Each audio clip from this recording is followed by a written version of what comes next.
This is Midwood. This is Pebble Park, the what we call the park in our building. It's about a half-acre lot. About 7 years ago, it was just wild and full of trash and weeds and unusable. And we put together a building effort, and we decided to make this a mixed-use park. So we have some sections set aside for gardening, some sections set aside for wildlife, and some sections set aside for recreation and sitting outside and ornamental flowers. And we mix up the native and the ornamentals. This section here, we have our fruit trees. This is a crab apple right here. This is, I think, some kind of a pear tree, our apple tree. And in the middle of all this, we planted this whole area full of milkweed. You can tell that it's milkweed. Yeah. Take it if you tear a leaf, you see the milky sap come out.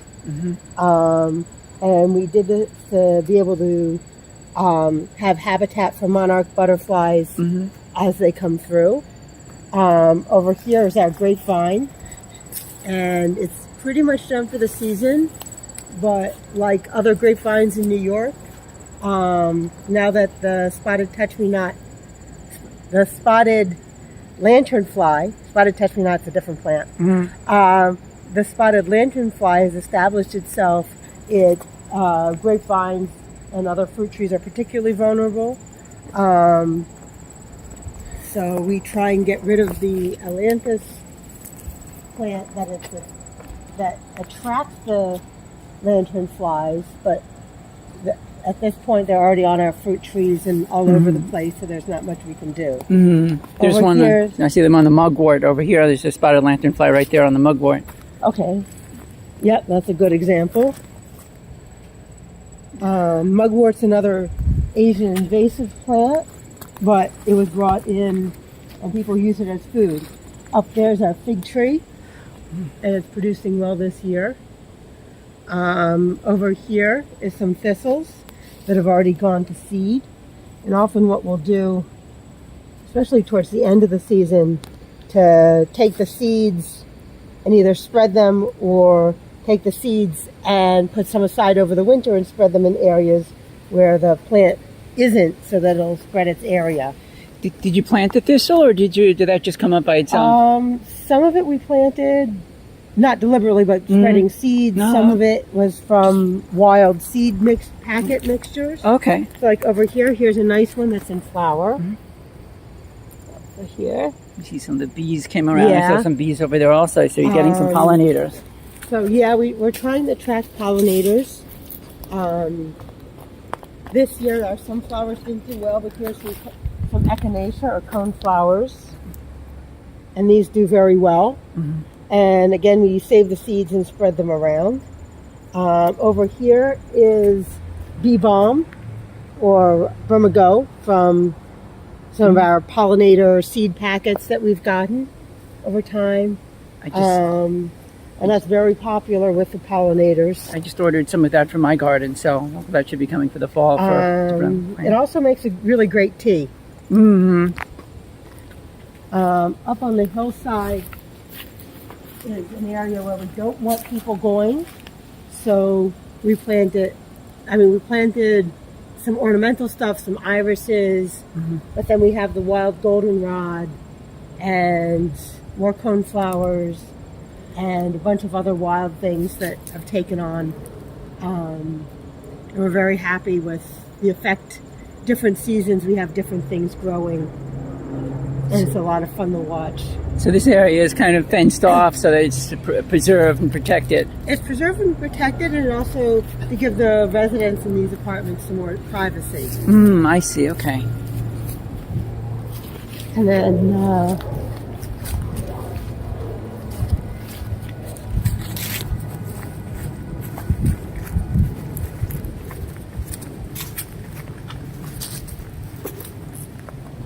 for a good example of something.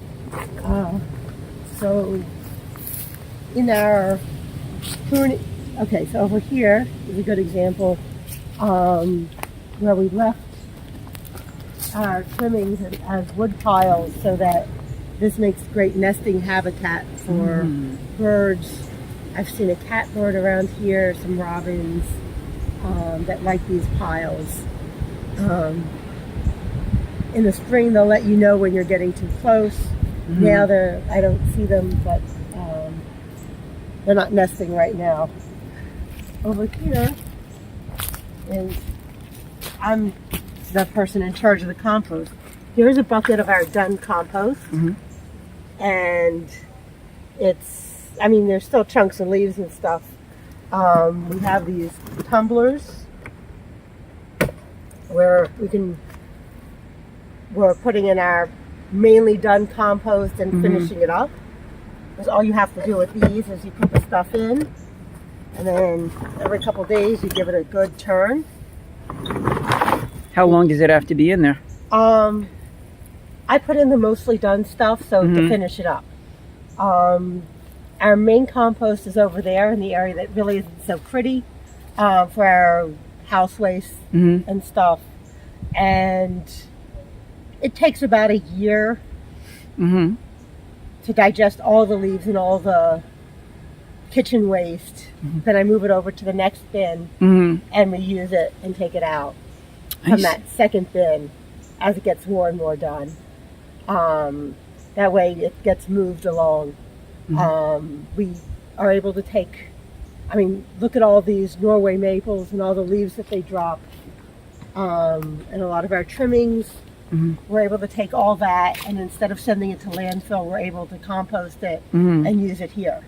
And that's really a big deal, because anything that goes to landfill is going to stay in landfill, probably get contaminated, and probably be unusable for home gardening for a very long time, and fill up the landfills. So if we can process it here, use it here, it's a win-win. These compost bins just have big stuff right now that takes a very long time to break down. But we built these up during COVID when the city shut down doing their compost. Let's see through.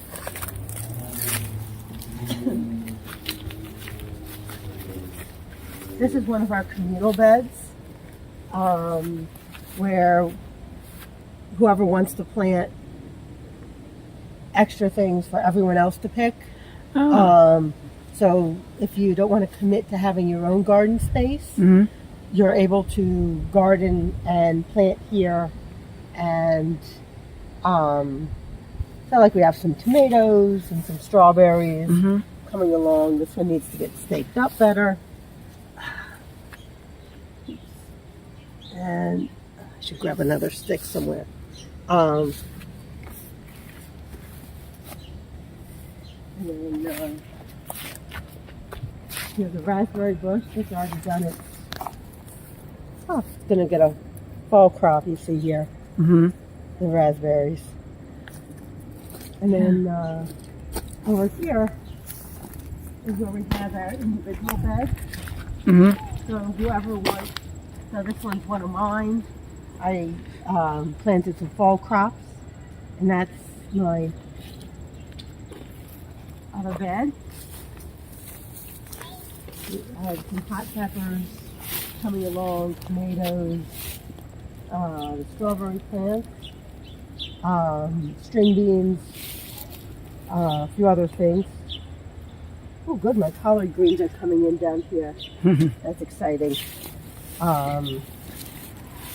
And over here we have more area that we're not really using so much. It's where we have our mulch piles from trees that we've had to take down and get mulched. Over here some more communal beds. That big thing there is actually a Jimson weed, which is poisonous, but kind of pretty. We left the tall grasses, again, as habitat. This way we're able to, leave as much as we can to share the garden, because you really don't have a lot of wild spaces in Brooklyn, Mm-hmm. and these little oases mean that animals aren't as Mm-hmm. even the animals that can survive in the city do better when they can have Mm-hmm. more spaces, and it's good for us too. Right. I've seen a couple kinds of woodpeckers here. Mm-hmm. I've seen goldfinch, warblers. Mm-hmm. The birding's great. So birds that you may not even get a couple of blocks away will come over Probably, here, right, yeah. for the...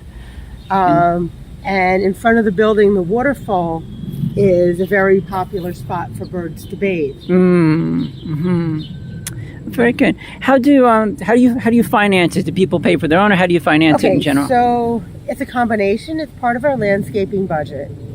Most of the work here is done by us. Mm-hmm. So, yeah, the water's coming from the building. But like when we've had to take down trees, that's part of the building budget because an old tree that's dangerous Mm-hmm. and has to come down or diseased. Mm-hmm. But we get the mulch because we get free mulch from our tree people, Mm-hmm. which means that goes back into the garden because we'll spread the mulch. Mm-hmm. In terms of the water, yeah, that's in the beginning we ordered soil, so for the beds because we're not planting on city soil because there's environmental levels of lead just Mm-hmm. because this place was around through the 60s when before they had unleaded gas. Yeah. And so we decided for the raised beds we're going to order soil. We have the soil pile I think is under some of this. Mm-hmm. But we can mix that with our compost. Mm-hmm. And so even something like our garden soil, the cost is minimized because we're able to use our own compost. Mm-hmm. Mm-hmm. Most of this we did buy the beds, and so there's an initial fee when you start gardening to get a spot. Mm-hmm. And then every year we're paying a nominal fee.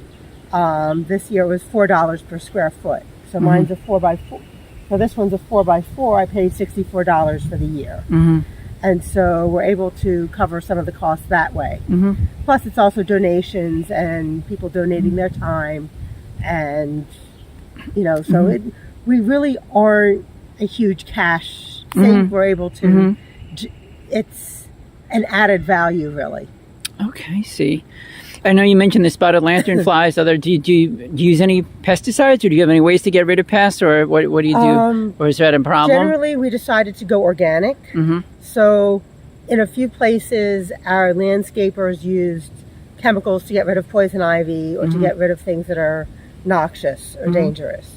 But for all our gardens, we are growing organic. So one of my neighbors, this is her bottle of soap water that she uses for aphids. Oh, that's a very good example.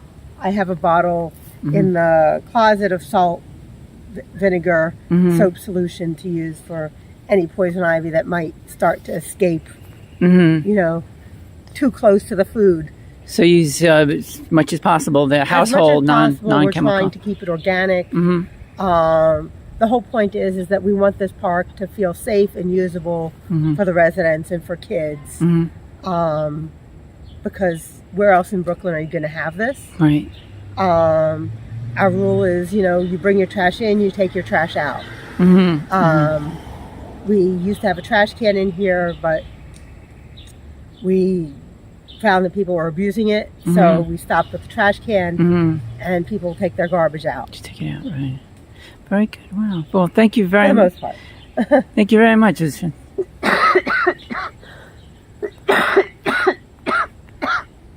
Sorry. That's okay. Is there anything? Trying to think of any other really cool things. Right now, over on the fence, we're growing hops, but they aren't getting the flowers quite yet until fall. And then hops is the herb that they put in beer. Right, so for that beer, smells yeah. really good. Oh, okay.